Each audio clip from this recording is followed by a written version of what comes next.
ને ભારે નુકસાન પહોંચ્યું છે।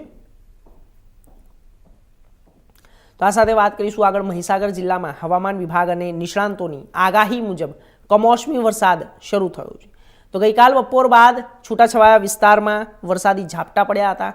મધરાત્રિથી જિલ્લા પંથકમાં લુણાવાડા, સંતરામપુર, ખાનપુર, કંડાળા અને બાલાસિનોર સહિતના તાલુકાઓ અને ગ્રામ્ય વિસ્તારોમાં હળવાથી મધ્યમ પ્રકારનો વરસાદ નોંધાયો છે। કેટલાક વિસ્તારોમાં ધોધમાર વરસાદ પણ વરસ્યો હતો।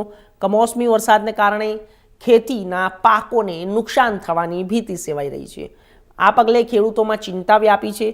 તે દરમિયાન હવામાન વિભાગ દ્વારા 27 ઓક્ટોબરના રોજ મહીસાગર જિલ્લામાં ભારે વરસાદની સંભાવના વ્યક્ત કરીને યલો એલર્ટ જાહેર કરવામાં આવ્યું છે।